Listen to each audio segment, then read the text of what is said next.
Before parties, before medals, before applause, there was this. The first time a human ever won at something and didn't know what to do next. No trophy, no stage, just pure chaotic joy. So what did ancient people actually do when they succeeded for the very first time? Let's go back, way back. It starts with hunger. Simple, desperate hunger. For days the hunt had failed. Again and again. Every failure felt heavier than the last, but something in him refused to quit. So he tried again, slower, quieter, smarter. This time he wasn't rushing him blind. This time he had a plan. One throw, everything riding on it. And it landed. For one full second, he didn't even believe it himself. Then it hit him. He had actually done it. And the very first instinct? Run. Tell someone. Anyone. Because success alone in the wild felt incomplete. Humans have always needed witnesses to their wins. Before language had the right words, the body did the talking. So they followed him, straight to the proof. And there it was. Undeniable silence, just for a moment. And then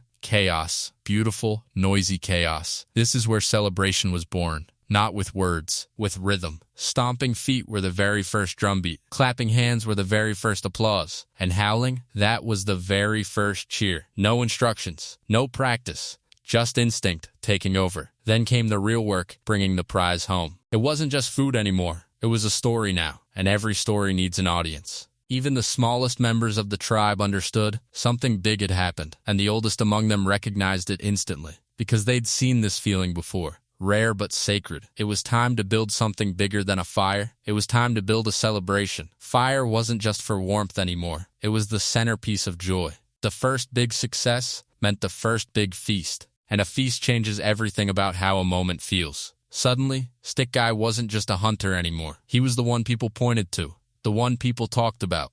And whether he admitted it or not, it felt incredible. This is also where something else was born. Recognition. A gesture. A blessing, a way of saying, we see you. Long before certificates or medals, this was enough.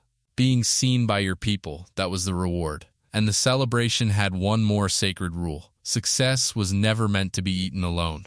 Sharing the win was just as important as earning it. And the youngest ones, they were already dreaming of their own first win. Success, once witnessed, becomes something worth chasing. This is how legends started to pass from eyes to eyes.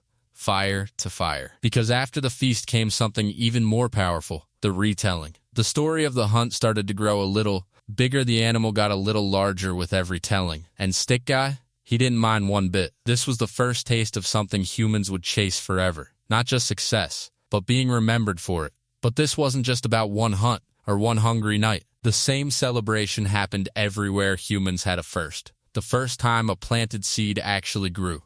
That moment sparked the exact same reaction.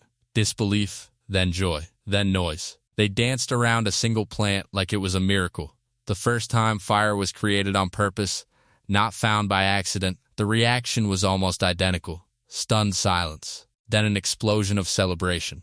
Because they didn't just make fire, they made history. Even the first crude shelter got this treatment.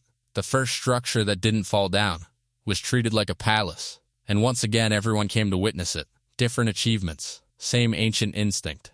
So why did success always need to be celebrated out loud? Turns out, it wasn't just about feeling good. Celebrating success taught the whole tribe what worked. It passed down knowledge without a single written word. The louder the celebration, the deeper the lesson stuck. Success, once celebrated, became something worth repeating. And it didn't stop at just one celebration. Some tribes returned to the same spot, again and again, marking the moment, making sure it wouldn't be forgotten. This might be one of the earliest forms of memory keeping humans ever had, a record of every first worth remembering. Some tribes went even further. They painted it, because if it mattered enough, it deserved to last forever. These weren't just decorations. They were ancient trophies, every single one telling the same story. We did something amazing here. As the night wore on, the celebration slowed. But nobody wanted it to fully end, just replaying the whole day in his mind, over and over. It's strange how one small win could feel this enormous. But that's exactly how the very first successes always felt. Not because the achievement itself was so massive, but because of everything that came before it. The failed attempts, the doubt, all of it made this one moment mean everything. The next morning, life continued like normal. No parades, no fireworks, just normal life again. But something inside Stick Guy had quietly shifted. He walked a little taller, hunted a little braver, and the tribe treated him just a little differently too, because now he wasn't just someone who tried, he was someone who had actually done it. And that changed how people saw him and how he saw himself. That first big success didn't just feed the tribe for one night. It planted something that humans still carry today. Every celebration you've ever had traces back to this exact feeling. The stomping feet became music. The clapping hands became applause. The howling became cheering crowds. And the feast around the fire, it became every celebration dinner since. We like to think celebration is something modern, something invented, but really, it's one of the oldest instincts we have. Because the moment a human succeeds for the very first time, they've always needed someone else to see it. And maybe they always will.